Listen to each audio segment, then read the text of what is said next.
I did not know what to expect when I signed up for this. I have to be honest. Fair call. But it's been way more fun than I expected. You guys make philosophy fun, and I think we need more of this. Philosophy should not be calculus with words. It should be fun, and it should be rewarding. So not financially rewarding, as we found out, but it should be rewarding in life. So thank you, guys. This was terrific. You're listening to The Occupational Philosophers with Simon Banks and John Rice. Hello and welcome to The Occupational Philosophers, a not-so-serious business podcast that comes to you each and every week, mashing up the worlds of creativity, curiosity, and a healthy dash of philosophy thrown in. As always, I'm joined by my co-host in the UK, John Rice. Good morning, John. What's caught your curious eye this week? Hi, Simon. What's caught my curious eye is the fact that the Royal Academy has a new show in London, which is bringing together the three Renaissance masters, Leonardo da Vinci, Michelangelo, and Raphael. When they weren't being masters or Ninja Mutant Turtles, the article I was reading was about how they first crossed paths in Florence back in the early 16th century. And it was this idea that they're being together in that melting pot of Florence at the time created a lot of rivalry and influences between the artists, which was really interesting to read.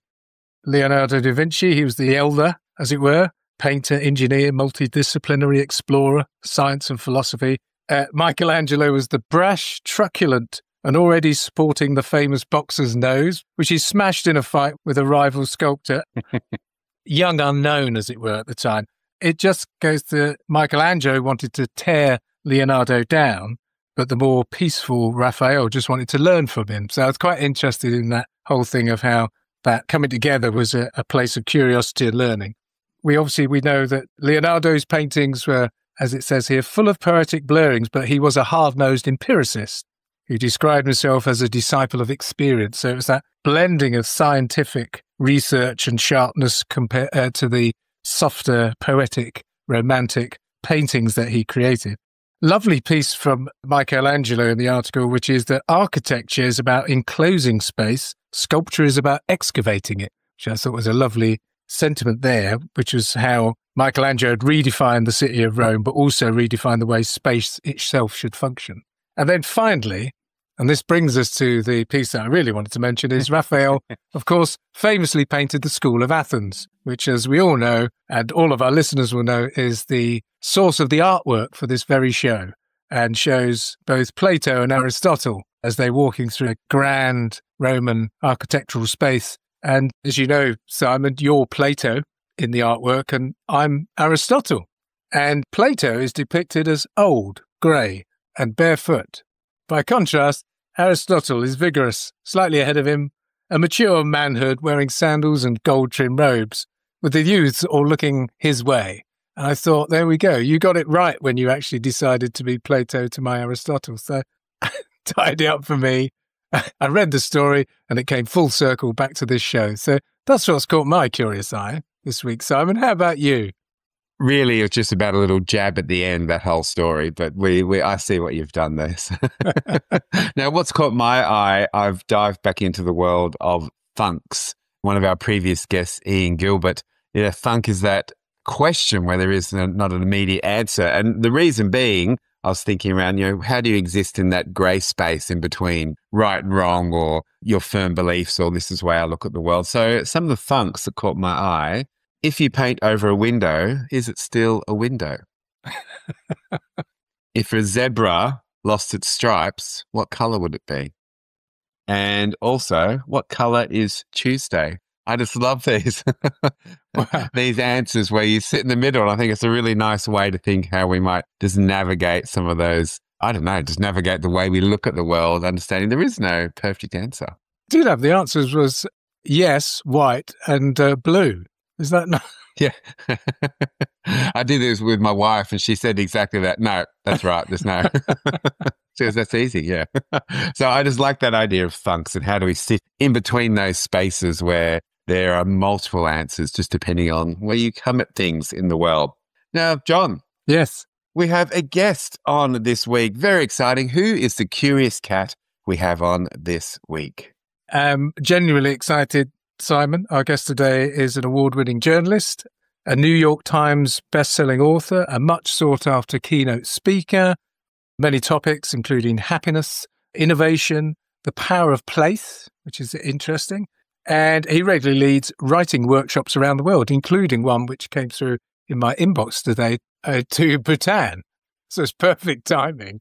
He's a former foreign correspondent for NPR and a reporter for the New York Times, reporting from more than 30 nations from Iraq to Indonesia and covering some of the major international events of recent times, and is the recipient of several journalism awards, including the Angel Award for coverage of Islamic affairs in Asia.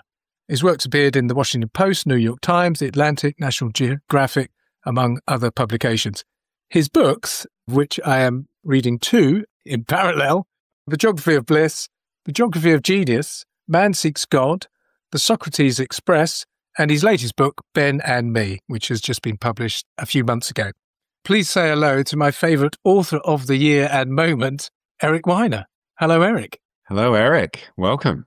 Hello, John and Simon. From what I've heard so far, I can already tell this is my kind of podcast. When you ask what color is Tuesday, I'm being serious. Those are the things I ponder. And well, do you disagree with blue, Eric? I mean, if you've got another answer. Well, blue's my favorite color. And very interesting question about the window. If it's painted over, is it still a window? Because we define things by their function. So is it the original intention of the window that means it will always be a window, even if it's shattered or painted over? Or does it lose its windowness when you can't see through it anymore? This is going to be good, Simon. Yeah. We could spend the next hour debating that. I'm very much in my happy place. Can we go for 2 hours rather than just a one? Another one I liked there was Can a Baby Commit a Crime? And I thought, they're really good. I'll post a link to those in the show notes. And again, some tributes to Ian Gilbert, who I think was one of the people who did introduce us to those in the first place. And I have a couple of books on the shelf, I think, with regards to those. So yes, thank you. Eric, welcome. What's caught your eye this week? It's actually something out of this world. NASA has recently launched a unmanned mission to Europa, which is one of the moons of Jupiter. And there is some evidence of a liquid ocean beneath that moon's icy crust. And where there is water, there might be life.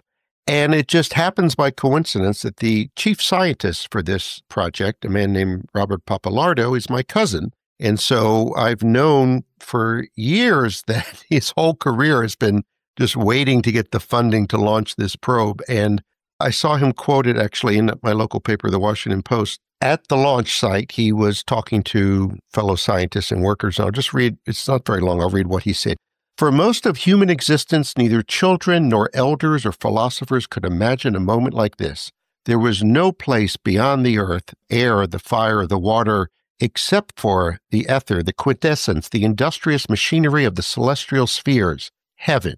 Soon our craft will be there, which I think is just beautiful, even if it's slightly exaggerated with the soon part, because I looked it up. It'll be 2030, the year 2030, before the craft arrives there. And I'm thinking, more waiting. He's waited decades for this mission, and we live in a world where people don't want to wait for their coffee to brew or for their fast food, and got to wait at least 5-6 more years to get for the ship to arrive and the data to come back. So hope he's not near retirement. Yeah. Well, the first thing that came to my mind, Eric, as you were saying that, is not dissimilar to me and the UK rail network at the moment in terms of having to exercise some patience. But yeah, so like the next train to Victoria Station will be arriving in 2030, if you're lucky. But that's, I just have to say, no, it's fantastic. I mean, how long has he been waiting? How long has that program been waiting? It's been to decades, secure literally funding? decades. Yeah, to get the funding, then they have to build the craft and plan the mission. So it's his whole career. And I did think also philosophically, I mean, I don't want to jinx it. Thank God it launched successfully. Can you imagine putting everything into it and there's something goes wrong at the launch, or they forgot to turn the batteries on or something? You hear stories like this, but to have put 3 or 4 years into each of my books, and that's a big commitment. But, this is your whole career, your whole life's work into this one very important, very exciting mission. You must have the most interesting conversations at Christmas time when everyone's around the dinner table with the like a NASA scientist in the room. Right. Sometimes we'll say, well, it's not rocket science, is it, Bob? He's like, well, actually, it is rocket science. Okay, well, it's not brain surgery then. No, it's not. But they couldn't make it this Christmas. So I'm passing the turkey at a velocity of 3.4 air miles per second. It's going to be landing He's actually soon. an astrobiologist is his training, which I think is just an interesting profession because we have not found life on other planets. So you're a biologist in waiting. In a way, you're a hopeful biologist that, in fact, we will find life out there somewhere. And maybe it'll be on Europa, and my cousin will win the Nobel Prize, and I'll say I know him. And I love that. I'm a hopeful biologist. So. Yes. Well, now we're 3 degrees away from him as well now, Eric, because we know you. We'll ride on his coattails through your coattails. There'll be, if he finds life on Europa, then the coattails will be very long and room for everyone. Room for all.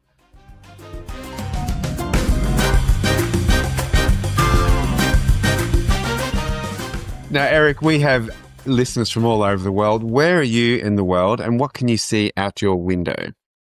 I am in the little town, it's not so little actually, of Silver Spring, Maryland, which is just outside of Washington, D.C., very close to the city line.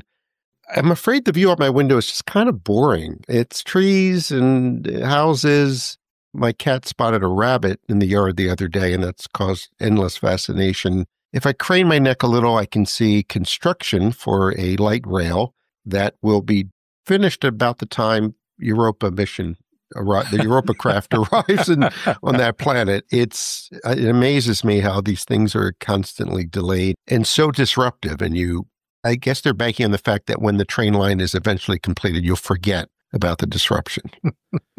Will that make life easier for you when it's constructed, Eric? Is that? In theory, yes. My running joke is there's another town called Bethesda, Maryland, about 2 miles from here, and the train line's going to take you there. I said, yeah, put on Google Maps, how do I get from my town to Bethesda, Maryland? It said, walk 100 meters, wait 7 miles for 7 years for the purple line to be completed, board the purple line, disembark in Bethesda.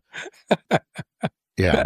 So that's what I see outside my window. Now, you do so many things. I'm just wondering, if you sort of put yourself in the middle of 3 or 4 of those things, what are those intersections or the crossovers of your interests in work life?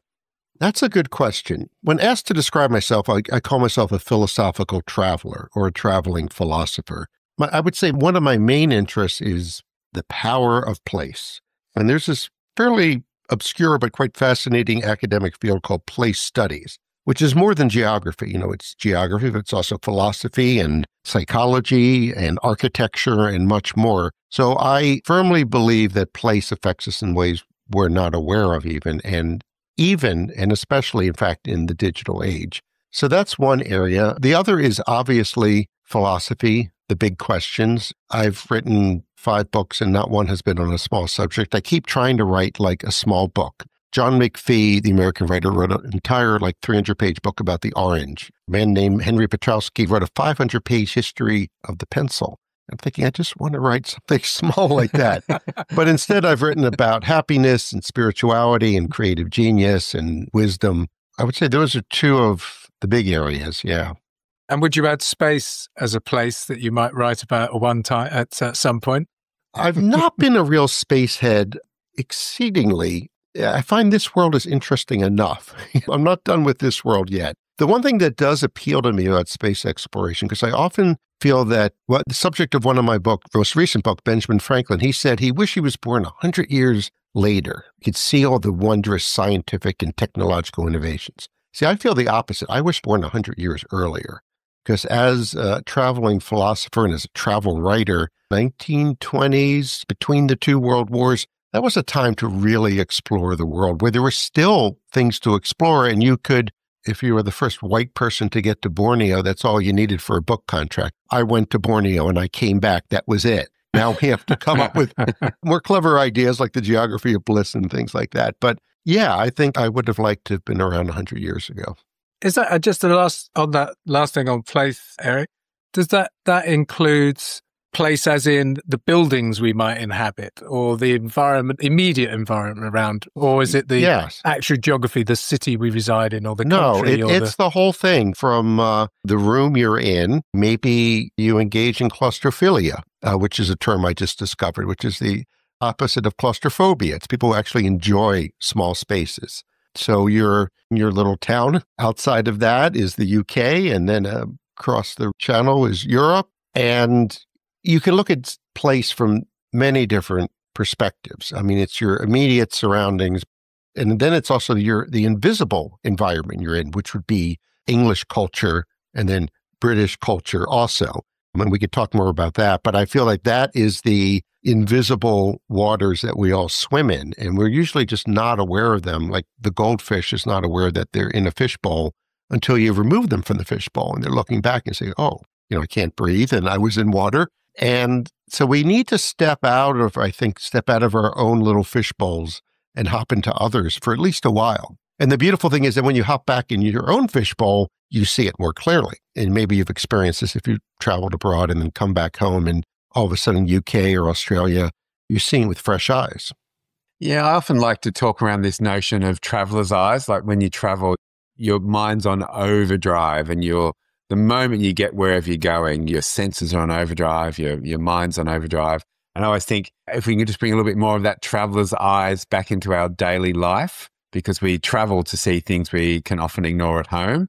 So it's so nice. How do we bring that sense of curiosity and understanding of place maybe in our local area as well? Right. And it's not when you travel overseas into strange new places, you are more aware of your surroundings, but you haven't changed. It's just that you're giving yourself permission to really focus on what's around you. And you can try the trick at home to try to really just pretend you're a tourist in Sydney or a town in UK and just really pretend you're there for the first time and walk around like a complete tourist. And it is possible to do. It's harder, which is why I think we travel. And I've written about this. I think travel is really a parlor trick. I don't think we become different people when we travel. We just give ourselves permission to be different people. Henry Miller, the American writer, this is my all-time favorite travel quote. He said, "One's destination is never a place, but a new way of looking at things." And that completely sums up my approach to travel. I'm going to try that. I'm going to go into my town just across the bridge here and be a tourist. I'm going to ask for directions and see if anybody gives me funny looks. Yeah, make sure they charge you extra for everything too. Yeah. What, haggle them upwards? Yeah, that's it. Not £5, 7 pounds and not a pound less for that.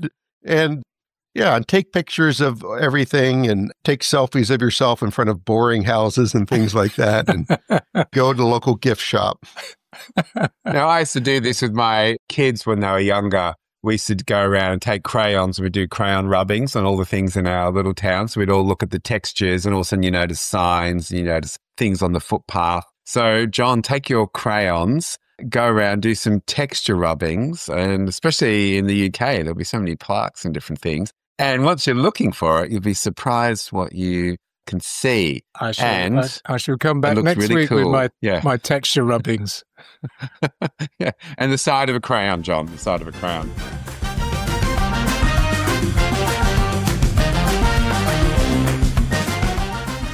So we're going to dive into our dinner party round. And John and I like to think of it. Imagine you go to a dinner party. Sometimes you might be seated next to someone and the questions can be a little bit stilted, like, hello, what do you do?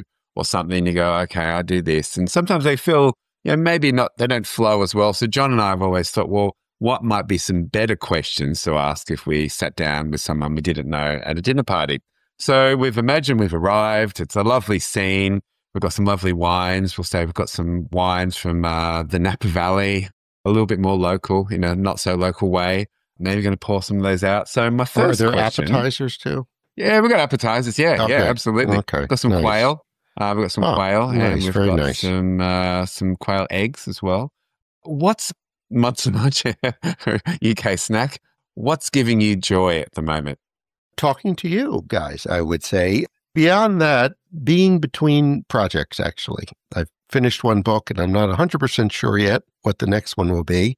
So that interstitial space is giving me joy and anxiety, to be honest, but I'm trying to focus on the joy. of being in between. So there's this sense of possibility. I'm very much a possibilian, which is true. Yeah. Did you call it interstitial space? Did I hear that correctly? Okay. What does that mean? Or is it just the space in between, or is there a little bit more to that? It is the space in between when you're airing out your brain after one project. And I do feel you need to air out your brain or it will get all musty. We're going to keep coming back to place and space during this conversation because that's the way my mind works. I'm a big fan of the places in between, of airports, for instance, transit terminals. And a lot of people hate them. I love them. I love being just not here, not there. Therefore, there are no expectations on you. I love a long layover. For me, it's free time. It's time without any obligations. So interstitial space, yes. Interstitial time, Eric, then have something else that you're losing yourself in, a hobby of some description. What helps you clear the mind? Is there something? I don't have hobbies. I have obsessions instead, which I think maybe more powerful than hobbies. And I mean, they're a little strange. They're not like call the police strange, but maybe my wife would disagree. So I have an entire trunk filled with notebooks that I've collected from around the world in various places. Lots of leather-bound notebooks, ridiculously expensive notebooks where the paper is made out of stone. It's actually made it's not paper. It's paper, but it's not from trees. It's from stone. And it has a wonderful silky feel, but it's kind of heavy, actually. And I likewise love paper planners, but my big, big obsession is bags, shoulder bags, backpacks, slings are all the rage.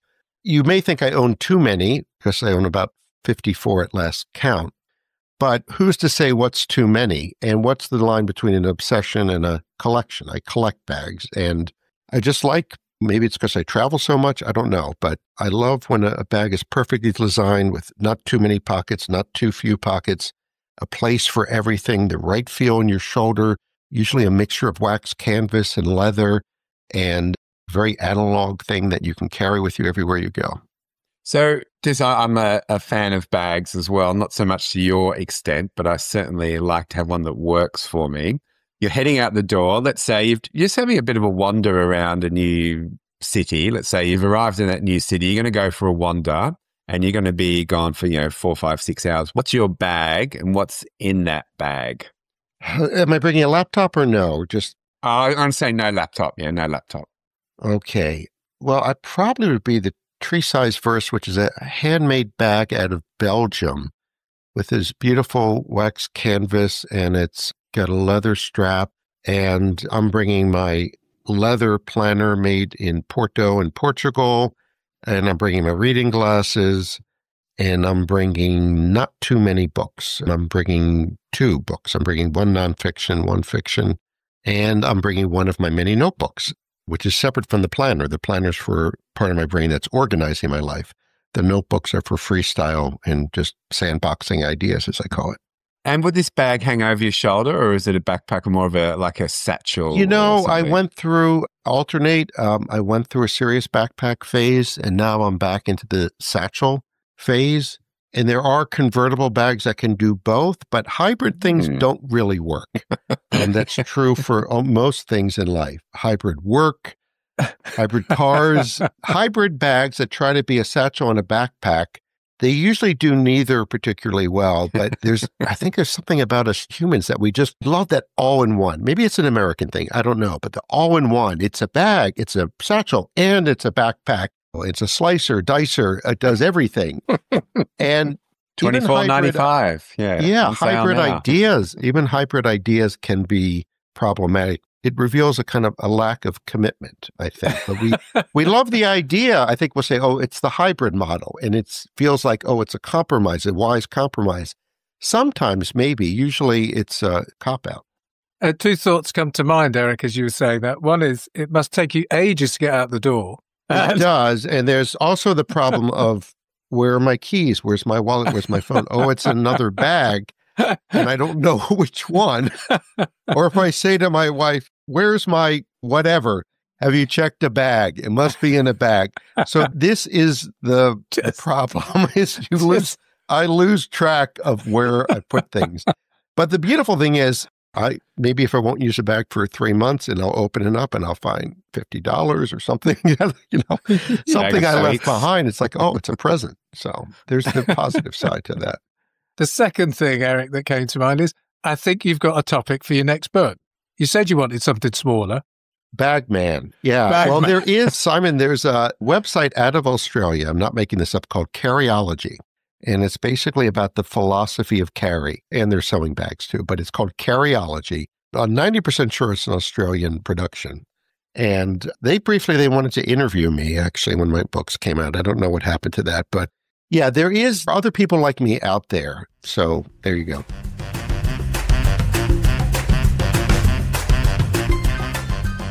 I'm interested where this question might go, but I thought it's a good one. What are you curious about right now? Or is there a big question that you are wrestling with? Yeah, I am curious about narrative truth versus factual truth. And this comes directly out of the elections we had in the U.S. here recently. And the whole question of subjective truth, which is not an oxymoron.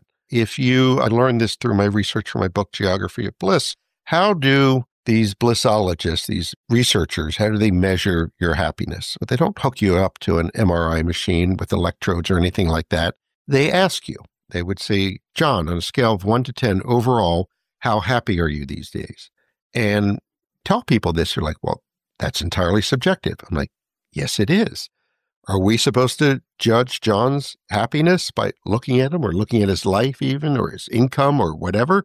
No, it is subjective. And the same thing with the opposite, with pain. If you went to a doctor and you said, I have this pain, and they did a bunch of tests and said, well, I can't find anything wrong with you. You're not in pain. You don't have pain. That would be a bad doctor, I think. They're not going to question your subjective truth of being in pain. So as much as there's emphasis on facts, and we mock people who say alternative facts, there may not be alternative facts, but they're alternative truths. And I'm increasingly convinced that we humans are not information processing beings. We're story processing beings. The story, the narrative, matters much more than any particular data point. And I think that's what we saw in these elections. A lot of journalists were shouting, but the facts, one candidate, you can guess who it was, is lying, making things up. And more than half the country said either we don't care or whatever, and voted for him because the narrative truth that he was speaking resonated with them. And it's not just semantics. I think this is what I'm curious about and what I'm wrestling with. And this whole notion of subjective truth, which I think we've oddly lost sight of as we obsess about making fact-based decisions all the time. That's just one approach. And I heard a saying a few years ago at a conference, data proves, but stories move. So it speaks to that piece which you're, I guess, talking a little bit about now, like the data can sometimes just become a bit I would even say stories blah. prove as well. I would go further than that. So, yeah, and data never convinced anyone of anything. I mean, go back to Aristotle with, what was it, logos, pathos, ethos. Pathos is what moves people, not logos. And I think it's more, and this is, you said what I'm curious about it because I haven't fully worked it out.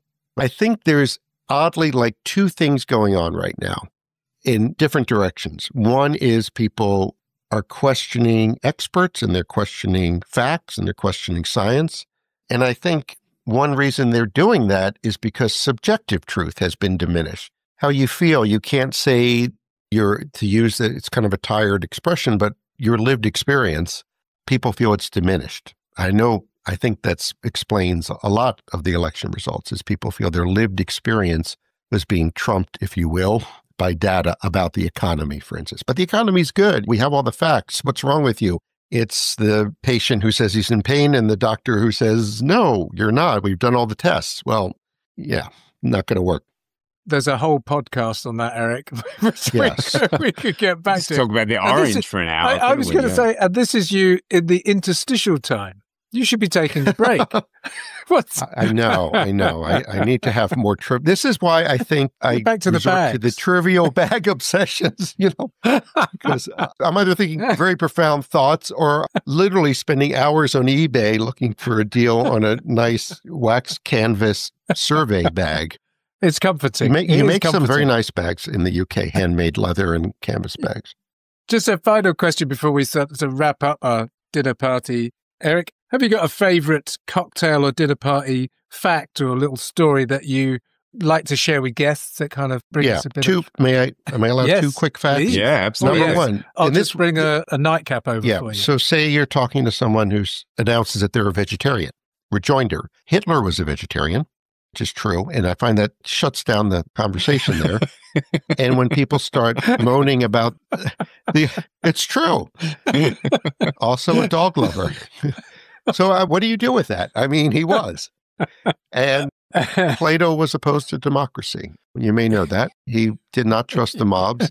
And so we think Hitler all bad and 99.99% bad, but he was a vegetarian. And Plato all good. Well, yeah, but he was opposed to democracy. So you want to make people go, yeah.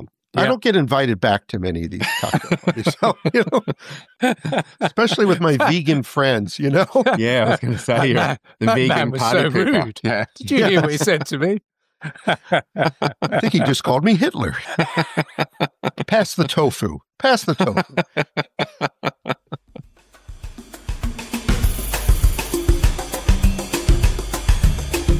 Now, this next segment is about just going into a little bit more about your work, the themes you touch on. You mentioned place and travel and philosophy as being some elements that come into that Venn diagram, as it were. So first question is, it seems to be embracing curiosity struck me as a theme that runs through a lot of what you do and what you write about. And I wondered how that curiosity has differed or evolved in your experience, both as a journalist, first and foremost, and then latterly then as an author. So for a large part of my career, I was a journalist. I was a foreign correspondent for most of it. And I made a pretty radical break about 15 years ago, and I have not looked back. I was living in India, Tokyo, other places, and I had almost the best job in the world, but it was starting to, I just felt something was missing. And I realized that every war I covered started to feel like every other war. And I also realized that I was, as most journalists do, focused on the negative. Bad news is a very cynical expression journalists have. If it bleeds, it leads. And it's largely true. And so I had this idea, went to my editor. I said, I want to take a year off and just travel the world looking for the happiest places and what they can teach us. And he said, I believe he said, what have you been smoking? And this was 15 years ago, before it was legal in many parts of the world to smoke such things. So I said, I'm going to write a book. And I fell naturally into long-form narrative nonfiction, creative nonfiction. And I just found it incredibly liberating for a number of reasons. Number one is I could spend a lot more time on a subject. Instead of a day or a week or even a month, I could spend years diving into a subject like happiness or spirituality or philosophical wisdom. I could be personal. I could say things like Simon, or I don't like Simon. I mean, I do like Simon, but I can give my opinion about that. I could be funny. And I stopped using the term interview. In fact, to this day, I never say I'm going to interview someone. I say I'm going to talk to them, have a conversation. And that's a fundamental difference. It's journalists by necessity, their interviews are often transactional. You're interviewing a politician, you want the soundbite from them, they want something from you to get their idea out there in the world. The people I meet and the ideas I wrestle with, it's different. It's fundamentally different. Eric, I think I read somewhere journalism as being observe but don't participate. And then in the move to the writing that you did, it was fully immersing yourself in experiences and the like, and developing an empathy on a different level, maybe. Is that be true? Yes, and also it allowed you to walk towards stuff. And yeah, it is being a participant observer, as I guess the anthropologists call it. It's also a willingness to be vulnerable. I mean, I have, one friend says I'm writing a memoir just in 5 parts because there's a little bit of each of me in each book, and I don't dole it all out at once. But I think there's truth to that. And also, I have been open in my writing about my struggle with anxiety and with depression, which has been a lifelong struggle. And that's one of the most satisfying aspects of my writing life now is when I write about that, and I write about it openly and often with humor. When I go to a book reading, people will often come up to me and say, I too have depression or I have panic attacks. And thank you for writing about it. And this is, I think, the magic power that, what do they call it? Your superpower. That's it. The superpower of a writer is when you can take a negative experience or a negative aspect of your life, and by writing about it, you transform it into something positive. It's a kind of verbal alchemy, and I find that extremely gratifying. Now I'm going to jump in. Well, we sort of spoke a little bit about this before around this notion of place and travel and how they intersect. But how do they play into creativity, which is one of the key themes of our show? And can you tell us what have been some of those key insights there as well? Oh boy. Well, I've read a whole book on that called The Geography of Genius, trying to figure out why, if you plot the appearance of geniuses throughout history and around the world, they do not appear just randomly. One in Sydney, one in London, 3 in La Paz, Bolivia. You see these clusters of them, genius clusters, I call them. You were talking about Renaissance Florence earlier. That was one of them. Athens in 450 BC, but also Edinburgh in the Scottish Enlightenment and Hangzhou, China in the 13th century. And they all have a few things in common. One of them is that they are at crossroads. Vienna, 1900. Crossroads for immigration from people from different cultures. It's mixing up the pot because you're being introduced to new and alien ideas. In fact, immigrants are more likely to be a genius than non-immigrants. In the U.S., fully 25% of all Nobel Prizes awarded to Americans are to people who were not born in America, who came to this country. So there's something about that experience of being an immigrant that I think opens you up possibilities. And another obvious thing that almost all of them have in common, with one possible exception, Silicon Valley, almost all of them, these genius clusters are urban. They're cities. And we can talk about why that is, but briefly, you're increasing the number of interaction opportunities in a city. If you think of a container with molecules bouncing off each other and forming new compounds, the more molecules you have moving at a high rate of speed in a relatively small space, the more interaction opportunities you're going to have. So I think there's a huge relationship between place and creative genius. And still today, I mean, even though people are saying, oh, you can be anywhere, we live in a placeless society, the people telling us this tend to live in one place, which is Silicon Valley still. Yeah. And the efforts to expand Silicon Valley and create a new one have pretty much all failed. I used to think when I lived in central London for a long time, and we lived in a very sort of, I'd say, eclectic but very cool, hip suburb with not a lot of through traffic. So as such, a lot of people on foot. And I always used to think I'd head out the door and just adventure would await. Like there was always something interesting to bump into. So is it maybe that sort of lined a little bit of that sort of idea of where just great things happen and those molecules poke into each other? Provided you have the right attitude, because the one personality trait that psychologists have identified as most important for creative thinking and creative outcomes is openness to experience. Very simple. You have to be open to experience. And there are more experiences to be had in a city, and you have to be open to them. You can be a small-minded person living in a city who doesn't do anything creative. That's possible. But an open-minded person in a city, I think, is going to be more creative than perhaps an open-minded person in the middle of nowhere. Coming back to as you mentioned, the Renaissance as being one of those classic moments where there was a melting pot and everything. Did you similarly see the same idea of it created conflict, or people were competing as well as being influenced by each other? Was that a common thing? And in fact, the Renaissance is said to have begun with a competition to build the Duomo, the famous Duomo in Florence. I'm forgetting that the names are escaping me, but two artists were competing, and they were competing fiercely. And out of that competition grew a kind of flourishing. But it was kind of a constructive competition, not destructive. They were bettering each other, not besting each other, if you know what I mean.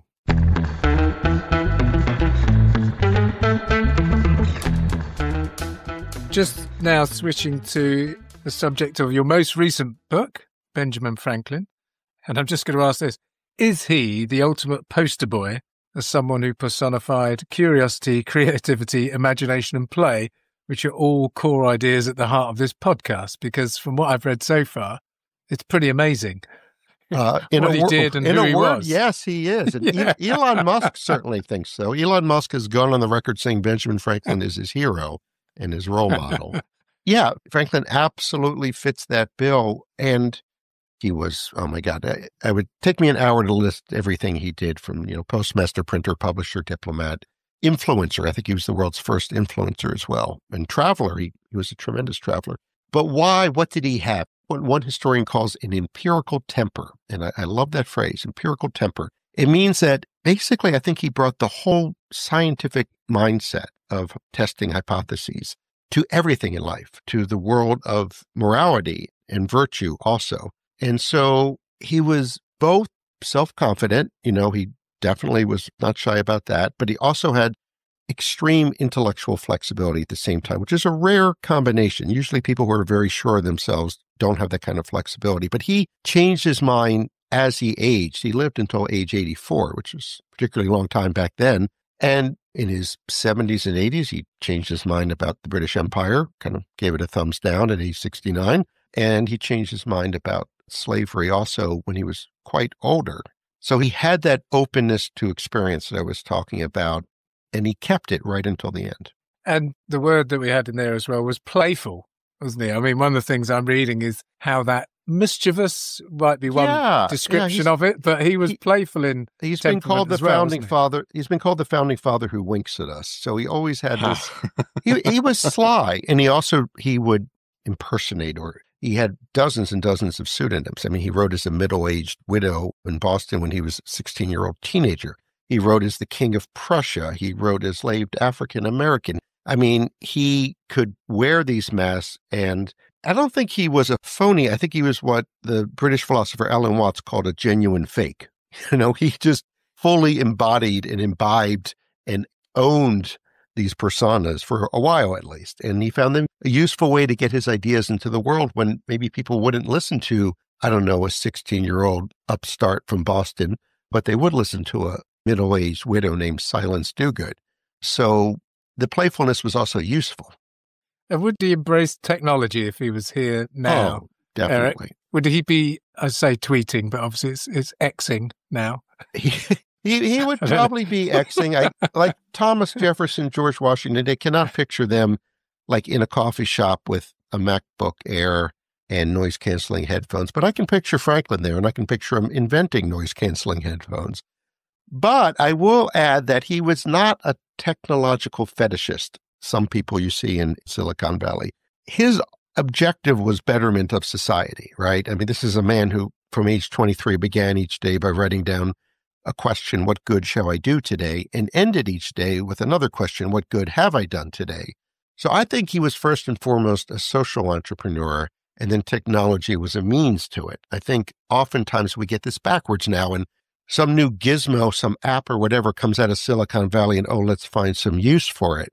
That was not Franklin's approach. And so I think he would disapprove of technology for technology's sake that we see happening a lot today, I think. And in the back of my head, I'm thinking of Ben Franklin's Instagram reels as well, what they might look like just in embracing a more modern way of engaging. He would have fun with it. He would definitely have fun with it. So look what I've invented today. Yes. Yeah, check this out. Wink, wink. So I'd love to know, we're speaking about creativity and I guess also how Benjamin Franklin approached it to some extent. But what's your own process? Because these books don't come from nowhere, if that's say it. So do you have like rituals or habits or routines that you observe or don't? Right. What does that Well, look one like? very simple habit is AI. It writes all my books, in fact. So it's pretty easy. I just push a button, Simon, and it comes out. And then I spend the rest of the day looking at fondling my bag. It's really very simple. No, So I've got 50. Yeah. Right, exactly. A couple things. Number one, in all seriousness, mornings are important. And naturally a morning person, but I've made myself one. And there is that golden hour of 5 to 6 a.m., 6 to 7 a.m., when the world is still sleeping, at least your immediate world. What they're doing in Australia, I don't know. I don't care. But my world is sleeping, and that is a good time to write. I use a program called the Freedom Program, which blocks me from the internet for a set amount of time, anywhere from 15 minutes to 8 hours, and I write. And I have another technique I use called the Pomodoro technique. Are you familiar with it? Yeah. Aha. I had a feeling you might be Pomodoro people. I've become a big believer in that, where this is where you set a block of time, usually 25, 27 minutes, and you set the timer and you focus on one task during the 27 minutes. You don't interrupt it to check your Facebook feed or even to get a cup of coffee or go to the loo. It's focused time, and then you reward yourself with a break and some coffee and a donut. And I find, as someone who's self-employed, I have a lot of unstructured time. So my big challenge is structuring the time, and which really means structuring your energy, your creative energy, and not having it just be so diffuse that it's just going off in a million directions. So you're sort of checking your email and sort of working on chapter 4 of your new book and researching chapter 6 and sort of, it keeps coming back to bags, looking at a bag on eBay. So you're focused on one thing, but not for 4 hours. You can't do that. You can do it for 25 to 27 minutes. And finally, another technique I use when I'm writing is one I invented called sandboxing, which is I will take a chapter I'm struggling with, and I'll give it a new copy and give it a new name. Say chapter 3 is about Athens. I'll call it Athens Sandbox. And then I write at the top in big letters, this does not count. And then I play. Anything goes.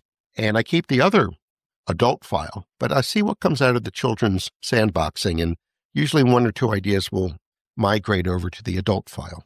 I really like that. So it's almost giving yourself freedom to play, liberating structures, you might call it. Yes, while also keeping the adult structure too. Like you don't throw that away.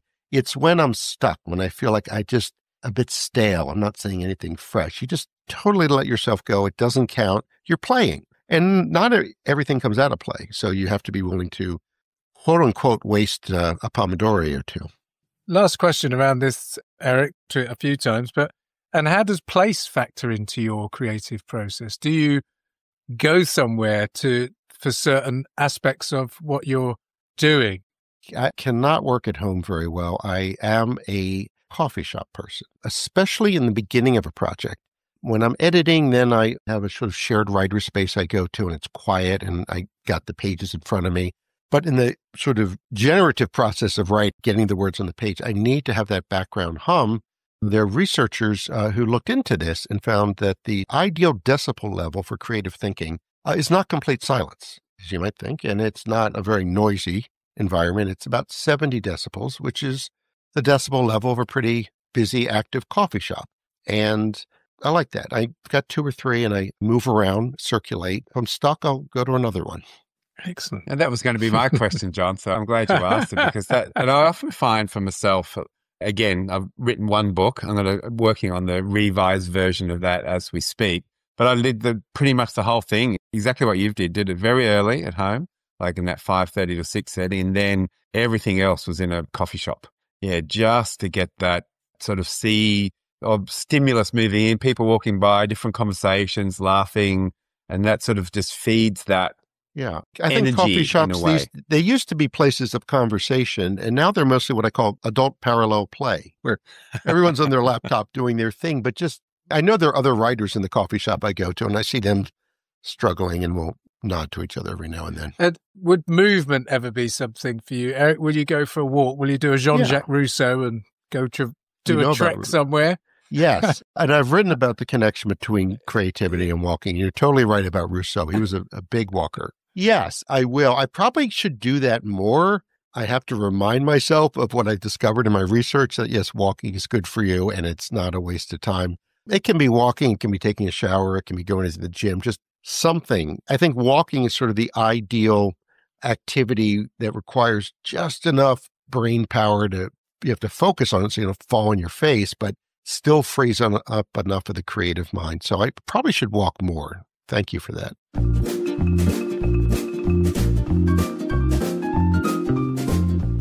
This is time now for a thought experiment. And as someone so well versed in the teachings of philosophers, we know you're familiar with the idea of thought experiments, Plato's cave, brain in the vat, and of course, Wittgenstein's beetles.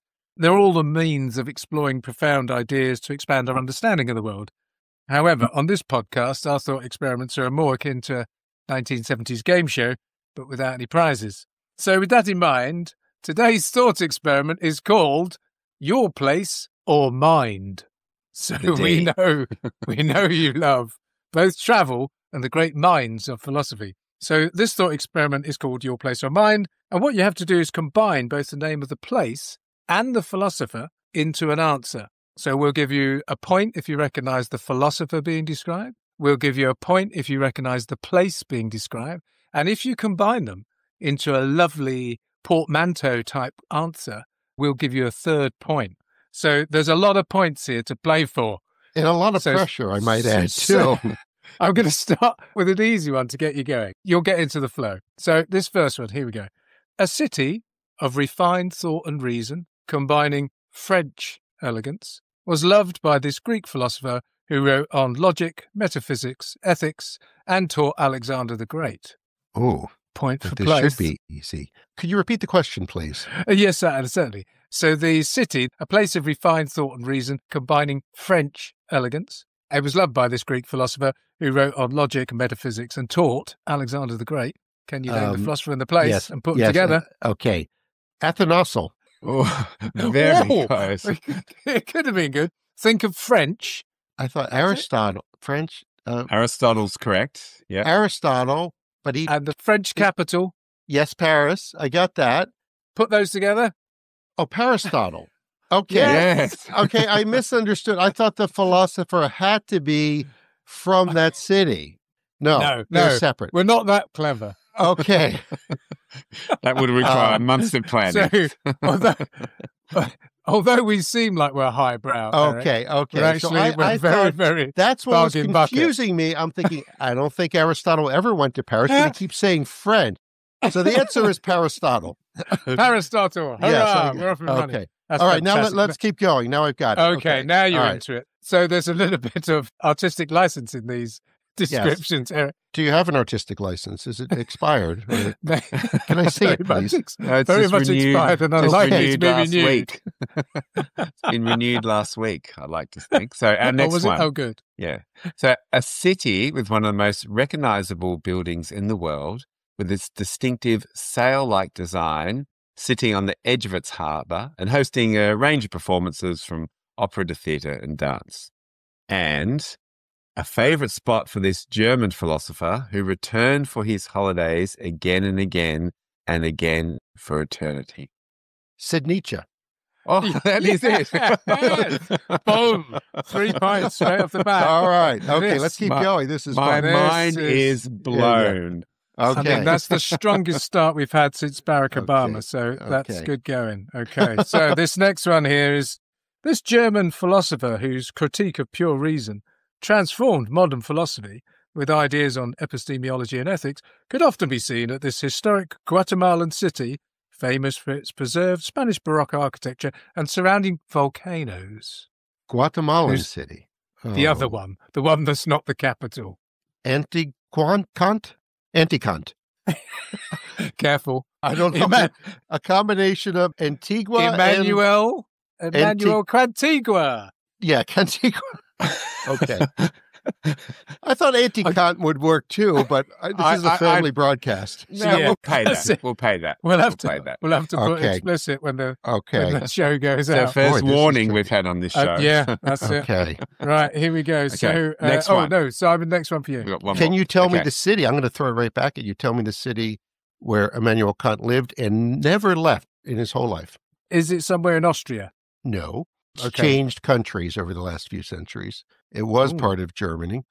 And he never left. He hardly traveled anywhere. All these Königsberg. Königsberg. Yes. And while most philosophers were big travelers, I don't think he ever went more than a few kilometers outside of town. The only thing I know about Königsberg was it had a nice Pilsner, but now I know it had Immanuel. It's now part of Russia, so there you go. Okay. All right, our next one. Go on. One of the less well-known Greek philosophers and student of Socrates, famous for his works like The Republic and the Allegory of the Cave, who visited this city to celebrate traditional festivals like the Sakura cherry blossom season and the Sumida River Fireworks Festival. Plokio. That's a better answer than the one we've got. What do you got? We had Play Tokyo. Yeah. Okay. Same idea. I'm going to have to pay that. Yeah. And I think, John, for one more. Yes, I'll tell you what. I'll tell you what, we'll go for this last one then. A Scottish philosopher renowned for his empiricism, skepticism and naturalism, who could regularly be seen enjoying street food with vendors selling tacos, tamales and quesadillas. And it was also originally the capital of the Aztec Empire. Yucatan. Yucatan. David Hume in the Yucatan. Yucatan. It's actually, you're on the right, you got the philosopher. It's David Hume, Mexico City.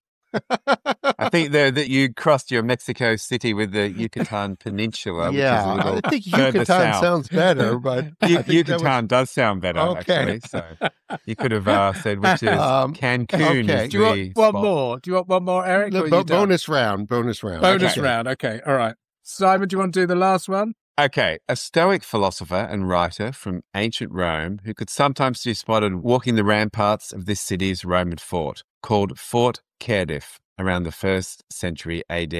The city grew around this fort and is now famous for rugby, lava bread, and Doctor Who. Okay, so the city's famous for what? Rugby, lava bread, and Doctor Who. We'll give you a clue. It's a UK city. Is it Aurelianburg? No. I'm thinking No. of Marcus Aurelius in Edinburgh, but no. It's the Wales capital, or the Welsh Okay, capital. so is And it a is it Stoic Marcus Stoic Aurelius philosopher. or Seneca? It's got to be Seneca then. Seneca, Okay. yep. So Seneca. it's Sin Cardiff. Yes. yes. Seneca, yes. Seneca then. Okay. My think mind is blown. I think As they I did better with the philosophers and with UK geography. Confused Edinburgh and Cardiff, which is a tragic mistake to make over there. Easy mistake to make. So. Yeah, right. and that brings us. Oh, there we go. I think you got a very, very solid 16 points there, Eric. We're going to give What you if I 16 won? points there. What if I won? What if you won? Well, I mean, Well, as we pride. said, there are no prizes, but a feeling of mutual joy and Yes. elation. Yeah. You'll probably be able to sort of tweet about this afterwards. What a Yeah. scam. And look, What a hang on, I'm total just going to put scam. you above the leaderboard, above Obama. Yeah. Okay. And you got 15. Yeah. And that, Eric, is the end of Your Place or Mine. I like it. What's one thing you couldn't do without in your life right at this moment? I'm going to cheat. Two things: coffee and bags. Eric, we are continually building the Occupational Philosophers Manifesto. What one thing of all your learning should we add? The fact that happiness is not enough and it's not the highest ideal, that we actually want lives filled with meaning and grit, and sometimes that overlaps with happiness, but not always. That's too big for the tree. Yeah. Okay. Or you could go with place matters. That's the simplistic one. Okay. Place matters. We have somewhere where we put these on the website, so we've got about 4 to 5 words we can fit in. So place matters. But I love that first and meaning and grit. Now, what book should we be reading right now, aside to any of your own fabulous books? I would say anything by Yi-Fu Tuan, Tuan, who I think is the great underrated geographer of our time.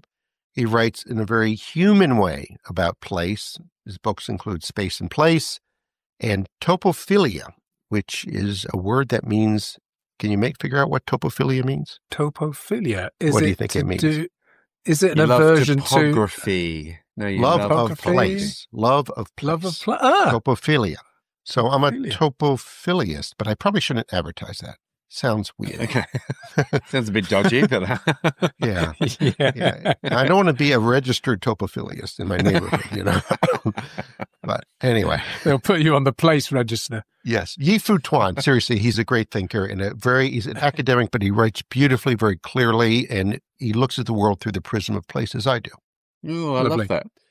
A last question, Eric. Again, obviously we're some years out from this, but imagine you're being brought into your retirement home and the nurse leads you into the lounge. All of the residents are sat there and they look up expectantly as you come in, and the nurse says, "Hello, everyone. Here's Eric. How would you like to be introduced?" He is a philosophical traveler, even when moving nowhere. And does anyone want to buy a bag? He has some for sale. Because I have to fund my retirement, right? So that's how they'll introduce me. I love that. Now, what are you up to next? I know you said you're in that sort of space in between. Interstitial space. Yeah, that's the word. That's the word. So are there any things on the horizon or any sort of maybe smaller projects coming up, or what's the next 12 months? I have been toying with a new book idea, and it's now moved into more than just toying. And I may be a bit premature, but what the heck? I am fascinated by the concept of thin places, and I want to write a book about thin places. Thin places, it's an old Celtic expression that means that normally, the Irish would say, heaven and earth are closer than we think, but in thin places, they're a mere 3 millimeters apart, much closer. So these are transcendent places where you feel moved. You often experience awe, and they might be a religious site, a beautiful church or mosque. It might be a natural setting. It might be a wonderful bookstore that really just is your place. It might be, for me, a transit lounge in an airport. And I wrote an article for the New York Times travel section a number of years ago about thin places, and people still write to me about that, and I realize there's more to say. So this is where my head is right now. I've got so many questions there, but in the interest of time, I'm not going to ask any of them. But maybe we'd love to have you back sometime. Simon, they say sometimes the wisest questions are the ones you don't ask. So okay, well, there you go. Wise old me. It's the silence between the notes that some musician I forget's the key to good music is the silence between the notes. Okay, and I put my hand over my mouth, which is a very hard thing to do. So where can we find you, connect with you, buy your virtual drinks? Where do you hang out in the interwebs? I used to be on Twitter. Now I'm on X. My website is ericweinerbooks.com, all one word.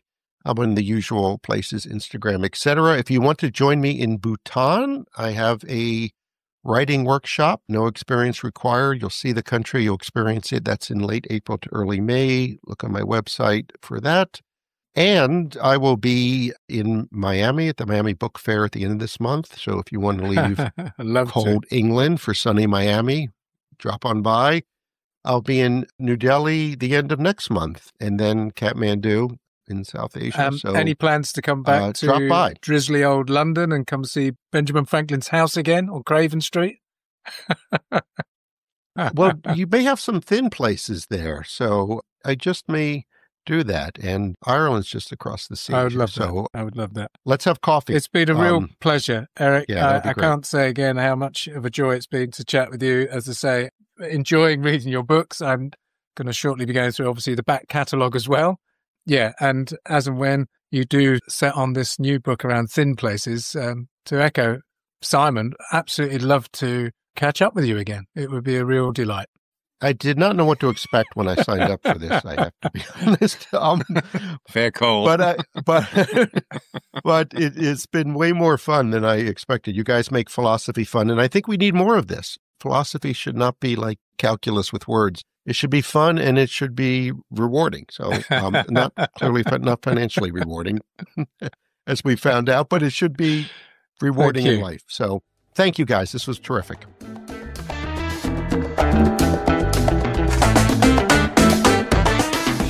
Hey, Simon, as we always say, what a great show. What a fantastic, lovely, lovely guest with Eric there. I was a little bit starstruck, clearly. I've been reading this gentleman's books, and then suddenly I'm there chatting with him, and it's always a joy and a slightly awestruck moment where you go, it really is. It's Eric Weiner, the chap I've been reading all these months. So I was really over the moon with that. Takeaways for you? I've got a load. Shall we restrict ourselves to three? We'll restrict ourselves to the power of three. How do you even start to... And I've got such an interest, and I talk around this stuff all the time, like how your environment influences your world. And I guess you and I have lived a lot this way as well. So, yeah, look, some great things here. First one, one's destination is never a place, but a new way of looking at things. So just when you think around that piece around travel, it encourages to look at the world with a fresh set of eyes. I really like this interstitial space, the space in between.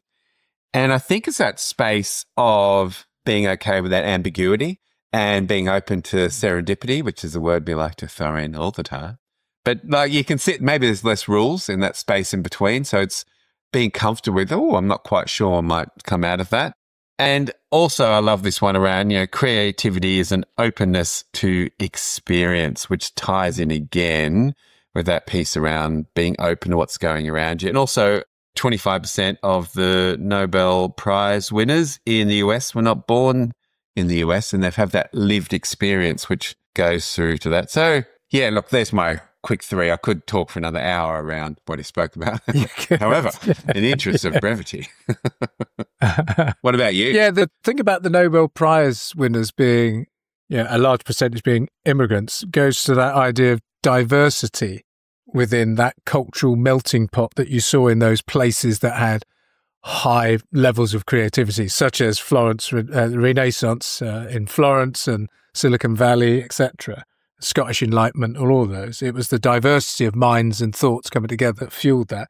I like the fact that it was a lot urban places. And then he described it in terms of a gas in a jar and the way that molecules, if they're all sort of interacting very closely and firing off each other, it was similar to that. The closer you put those particles together, the more likely they are to bump into each other and interact. And so ideas interact in that way, and there's opportunities for creative thinking and problem solving, etc. So organizations are ripe for this, aren't they? They're trying to think of how do we create it so people bump up against each other and interact in ways that aid our collaboration or innovation or the way we solve problems, etc. So I like even if you think about let's say you have an event, which in those events, because we all spend less time in the office, so they're of more importance now. How do you create those bumping molecules at your event? Like, how do you get the most out of that sort of space? Yeah, I love it. Yeah, just get a really small room. Yeah. It's a bit hot. Talking of rooms, moving to the idea of sandboxing. So boxing. I like that one as well because that was where he played. So he would, as he said, as part of his creative technique, set up something where he would write at the top, "This does not count." And it allowed him to just generate almost just anything that sort of flowed from his consciousness, some of which might be good and end up in the real thing. But it was somewhere that was contained and he could do what he wanted. I thought that was a great idea. Again, you can imagine organizations, and they do, don't they? They set up a sandbox with people having to go into that with the idea of it doesn't matter in here. You can create or think about what you want and we'll see what emerges. And with that, maybe my last thought is he said earlier on about curiosity being a theme that runs through his work, is that was married with a willingness to be vulnerable. Yeah. And we've talked about curiosity married with humility. And I think there's something similar to that, which is can't be curious. And yes, you're willing to sort of open up to the idea that you might not know stuff, that you don't have all the answers. And so you go in curious, but vulnerable to the fact that you are saying, I don't know. So again, and people connect with a little bit of that vulnerability or that ability to, as he said, with his longer form writing, was just able to bring in a bit more of that vulnerability, and people connect to it and they go, oh yeah, I see a little bit that resonates with me. I can see myself there as well. Thank you for sharing that as well. 'Cause it shows your humanness. Yes. Yeah, that's true, isn't it? It was the empathy that came through that as well, didn't it? That people connected to. So much more, but we're going to, I think, have to bring ourselves to a close on what's been a great show, great episode, and yeah, just a real joy. If we do say so ourselves, on the world's best podcast by the world's best presenters and the world's best producers. Yes, with all due humility. Yeah. All right, John. Yes. So just remind yourselves to leave another review for us, Simon. Yeah. Thank you. I can't think of any more names though to keep reviewing our podcasts or new accounts. But I will do my Banks best. 3649. Just after S Banks 3648. Not related. But they do live in the same town.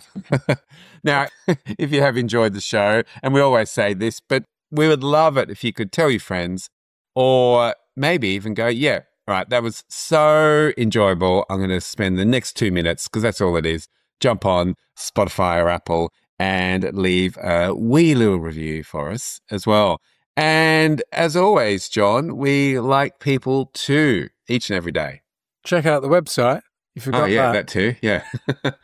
Occupationalphilosophers.com. Do get in touch. Suggest who we might want to get on and have some fun with on a thought experiment. But yes, in the meantime, Simon, we say stay curious, make stuff, have fun, play more, and date life.